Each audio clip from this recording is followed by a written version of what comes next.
Good morning student, स्वागत है आपका अपना चैनल महाभारत ज्ञान केंद्र पे। जैसा कि आपने पिछले वीडियो में पढ़े थे कि F = R/2, अगले वीडियो में हम पढ़ने वाले थे मिरर फार्मूला यानी दर्पण सूत्र।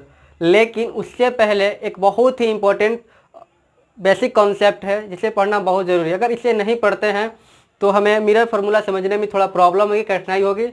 इसलिए हमने सोचा कि आप लोगों को पहले बेसिक कॉन्सेप्ट बताना ज़रूरी है, क्योंकि अगर ये नहीं बताते हैं तो उस चीज़ को समझने में कठिनाई होगी। तो इसलिए इसके आधार पर हम सोचे कि पहले इसको ही बता लेते हैं, जिसका नाम चिन्ह परिपाटी नियम है, या साइन ऑफ कन्वेंशन भी कहते हैं। ओके, तो आप समझेंगे कि ये क्या है और ये क्यों इम्पोर्टेंट है, ये क्यों ज़रूरी है मिरर फार्मूला से पहले। तो इसको देखना ना भूलिए, ये ज़रूरी है, बहुत ज़रूरी है। इसके बाद जस्ट ही हम लोग पढ़ने वाले मिरर फार्मूला भी। जैसा कि आप लोग निर्देशांक ज्यामिति यानी कोऑर्डिनेट ज्योमेट्री में पढ़े होंगे कि ये एक्स एक्सिस एक्स अक्ष एक्स डैश है, ये वाई अक्ष वाई एक्सिस वाई डैश हो गया। जानते हैं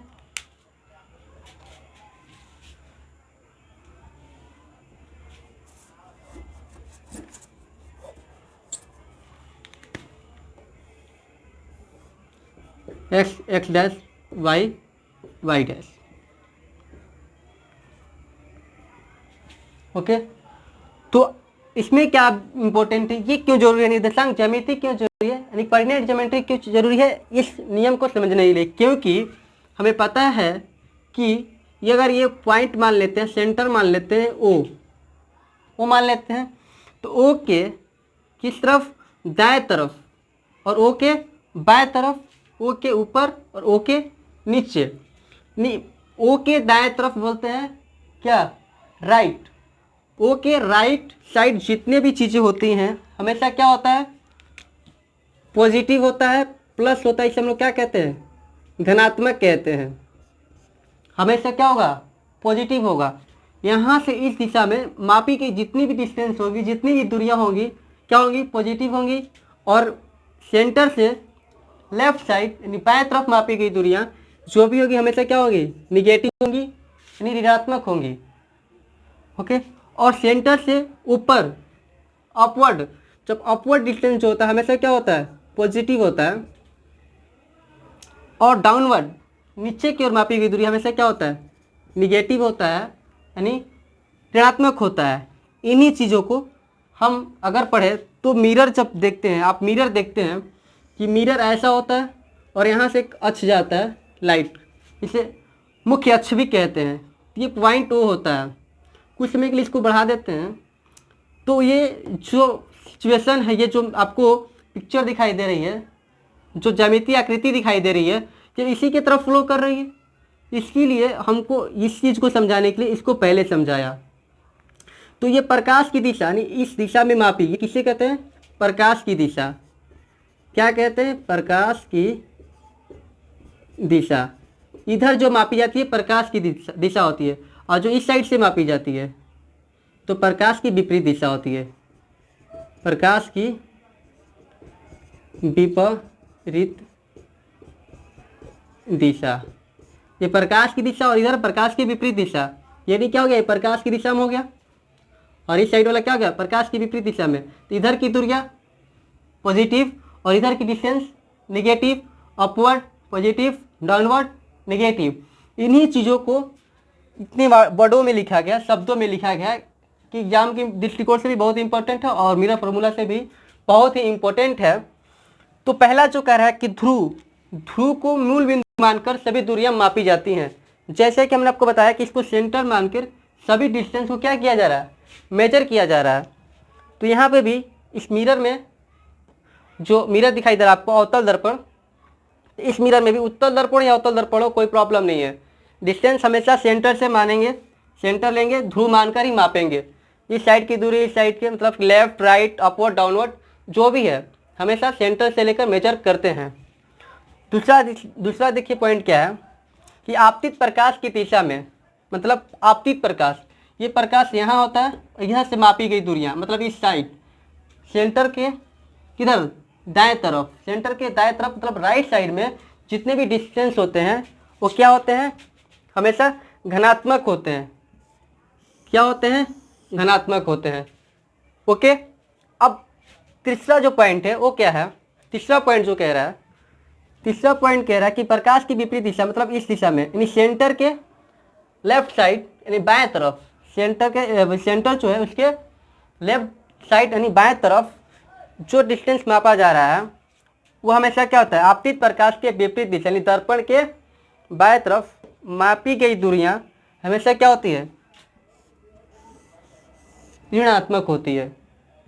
3 पॉइंट हम लोगों ने जाना कि दूरियां हमेशा कहाँ से मापी जाती है, सेंटर से, और दर्पण के दाएं तरफ धनात्मक, बाएं तरफ ऋणात्मक।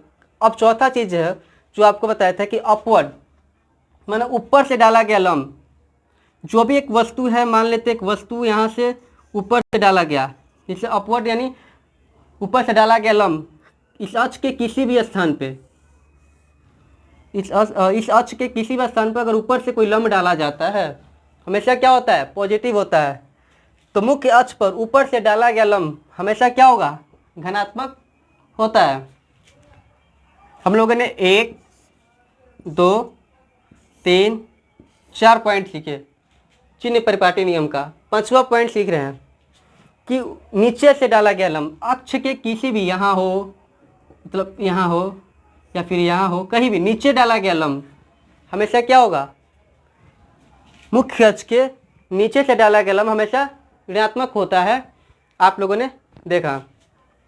इस तरह से चिन्ह परिपाटी नियम का ये 5 रूल क्या होते हैं, इंपॉर्टेंट होते हैं कि वस्तु को कहाँ रखेंगे तो पॉजिटिव हो जाएगा, वस्तु ऊपर से लंब डालेंगे तो पॉजिटिव, नीचे से रहेगा तो नेगेटिव, वस्तु की साइड रखेंगे तो नेगेटिव, उस साइड रखेंगे तो positive, left side negative, right side positive. अब ये समझ में आता है कि वस्तु को कहाँ रखेंगे कि पॉजिटिव, कहाँ रखेंगे कि नेगेटिव। आपको हम एक टेबल यानी सारणी से आपको समझाते हैं कि वस्तु को कहाँ रखेंगे कि पॉजिटिव, कहाँ रखेंगे कि नेगेटिव। आप देखते रहे। अभी हम आपको बता रहे थे कि एक टेबल है जिसके माध्यम से हमें ये पता चल जाएगा कि वस्तु को लेफ्ट रखें या राइट रखते हैं या फिर अप या डाउन रखते हैं तो उसकी जो डिस्टेंस होता है वो क्या होता है, पॉजिटिव, निगेटिव। यानी दर्पण के दाएं तरफ रखते हैं तो क्या होता है, धनात्मक होता है, ऋणात्मक होता है। वस्तु के बाएं तरफ रखते हैं तो क्या होता है, ऊपर रखते हैं तो क्या होता है, और नीचे रखते हैं तो क्या होता है। आप इसको ईजी और बहुत ही आसानी तरीके से आप समझ में आ जाएगा। और कैसे होता है ये लिखते हैं अवतल दर्पण तो उत्तल दर्पण में।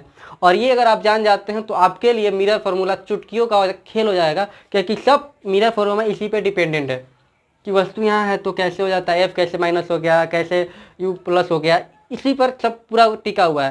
तो आप इसको बहुत धैर्यपूर्वक कोशिश करेंगे कि जानने की। बहुत ही ईजी है, आसान है समझना।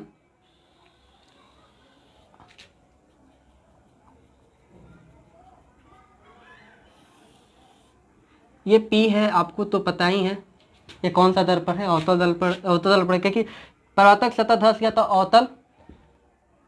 और ये F, ये C, ये फोकस, ये वक्रता केंद्र, ये मुख्य अक्ष, ये ध्रुव, और यहाँ से दूरी को वक्रता दूरी डिस्टेंस कहते हैं, और यहाँ से यहाँ को फोकस दूरी कहते हैं। इतना तो आपको पूरी अच्छी तरीके से जानकारी होगी, क्योंकि पीछे से हम लोग पढ़ते आ रहे हैं। इन्हीं आधार पे हमें क्या करना है, इन चीज़ों को भरना है। अब आप मुझे बताइए, अगर ये अवतल दर्पण है, ठीक, अगर मान लेते हैं कोऑर्डिनेट ज्योमेट्री से, अगर ये O होता है या P होता है, इधर की दूरी हमेशा क्या होती है, पॉजिटिव। यानी इधर हमेशा क्या होगा, पॉजिटिव, और इधर हमेशा क्या होगा, निगेटिव। ऊपर से आता है तो क्या होता है, पॉजिटिव, नीचे से आता है तो क्या होता है, निगेटिव। ठीक, यानी यही कह रहा है कि वस्तु की दूरी U, अगर वस्तु मेरा यहाँ रखते हैं, आपको पता है कि वस्तु हमेशा कहाँ रखते हैं, दर्पण के बाएं तरफ रखते हैं। हमेशा कहाँ रखते हैं, दर्पण के बाएं तरफ वस्तु रखते हैं। तो आप इतना जेन्युइन से जान लीजिए, या वो उत्तल दर्पण हो या अवतल दर्पण, से कोई फर्क पड़ने वाला नहीं है। अगर वो उत्तल दर्पण भी होगा तो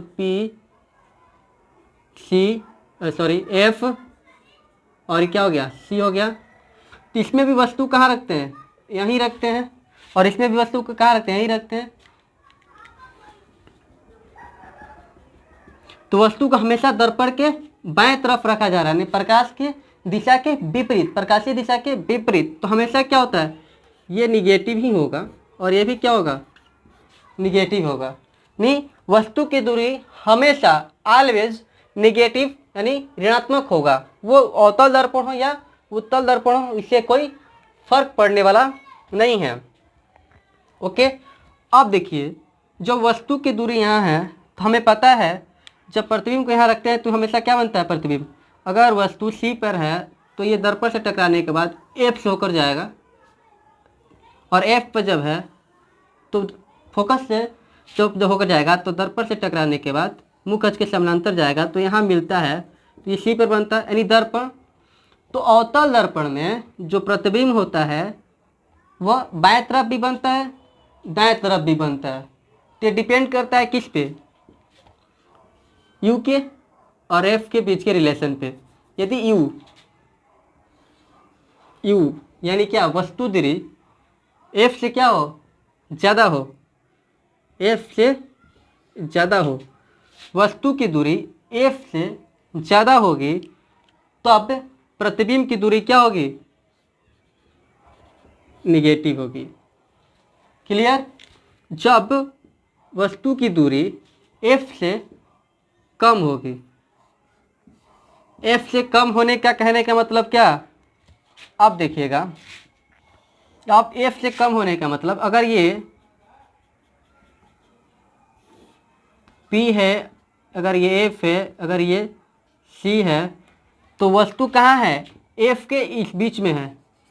ये वस्तु की दूरी क्या हो गया, ये यू जो हो गया, क्या हो गया, एफ से, एफ तो इतना है, वस्तु की दूरी इतना ही है, एफ से कम हो गया ना वस्तु की दूरी। जब एफ से कम हो जाएगा, पता है कि दर्पण से टकराने के बाद क्या होता है, मुख्य फोकस होकर गुजरता है, और सी से जब होकर जाता है तो इधर इधर बनने लगता है। प्रतिबिंब क्या बनता है, दर्पण के पीछे बनता है। जब पीछे बनता है तो ये क्या हो गया, दर्पण के दाएं तरफ हो गया। जब दाएं तरफ हो गया तो क्या हो गया, पॉजिटिव हो गया। जब पॉजिटिव हो गया तो ये क्या होगा, प्रतिबिंब, प्रतिबिंब इसका पॉजिटिव होता है। मात्र एक ऐसा कंडीशन है प्रतिबिंब का अवतल दर्पण जिससे पॉजिटिव और निगेटिव दोनों बनता है। कंडीशन अप्लाई यहाँ है, अगर यू की दूरी एफ से ज़्यादा तो निगेटिव, यदि यू की दूरी यानी वस्तु दूरी एफ से कम तो पॉजिटिव। अब आता है उत्तल दर्पण की बारी। उत्तल दर्पण में क्या होता है, आपको पता है कि हमेशा प्रतिबिंब कहाँ बनेगा, आप वस्तु यहाँ रखो, कहीं भी रखो, कोई फर्क पड़ता नहीं है, वस्तु हमेशा कहाँ रखेंगे, इधर रखेंगे। अगर ये टकराएगा, इधर से होकर जाएगा, फिर ये क्या होगा, यानी एफ से होकर गुजरेगा, फिर इधर से जाएगा, टकराएगा तो कहाँ से जाएगा, ये एफ से होकर गुजरेगा, तो ये कहाँ हो रहा है, एफ पे। यानी प्रतिबिंब बहुत छोटा, यानी दर्पण के किधर बन रहा है, पीछे बन रहा है। आप यहाँ भी रखेंगे या फिर अनंत पर रखते हैं, या फिर मुख्य अक्ष के वक्रता केंद्र तथा अनंत के बीच रखते हैं, तो क्या होता है, वही होता है, हमेशा किधर बनता है, दर्पण के पीछे बनता है। तो इसमें हमेशा निगेटिव होगा, हमेशा निगेटिव। उत्तल दर्पण में पॉजिटिव होता है, हमेशा क्या होता है, पॉजिटिव, क्योंकि दर्पण के पीछे बन रहा है, राइट साइड बन रहा है, दाएं साइड, इसकी वजह से क्या होता है, ये पॉजिटिव होता है, हमेशा ऑलवेज पॉजिटिव। अब आता है फोकस दूरी। इसमें फोकस दूरी दर्पण के लेफ्ट साइड यानी बाएं तरफ, तो बाएं तरफ बनने की वजह से क्या, ये ऑलवेज निगेटिव। इसमें क्या है, फोकस दूरी दर्पण के हमेशा राइट साइड यानी दाएं तरफ, दाएं तरफ यानी दर्पण के दाएं तरफ बन रहा है, तो दर्पण के दाएं तरफ बनने में हमेशा क्या हो जाएगा, ऑलवेज पॉजिटिव। ओके।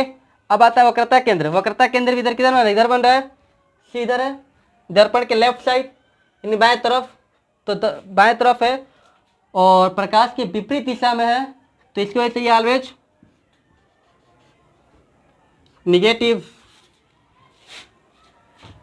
थोड़ा पसीना क्योंकि गर्मी चरम सीमा पर होने की वजह से।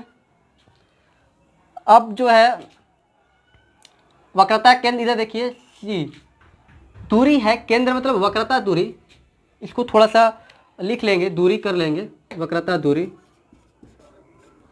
आर जो है, तो हमेशा किधर है, ये दर्पण के पीछे यानी राइट साइड, जब राइट साइड है तो जेन्युइन सी बात है ऑलवेज पॉजिटिव। हमें आशा है कि आपको ये बहुत अच्छी तरह से समझ में आ गया होगा। मिरर फार्मूला या अभी किसी भी तरह का आपको क्वेश्चन सोल्यूशन करना होता है तो ये बहुत ही ज़रूरी होता है। लड़कों को यही समझ में नहीं आता है कि माइनस ले कि प्लस ले, प्लस होगा कि माइनस होगा। तो इन कन्फ्यूजनों को दूर करने के लिए ये बहुत ही ईजी मेथड था। हमको लगता है कि आप बहुत अच्छी तरह से समझ गए होंगे। तो धन्यवाद। इसी तरह से मेरे यूट्यूब चैनल को सब्सक्राइब एंड शेयर करना ना भूलें। Thank you.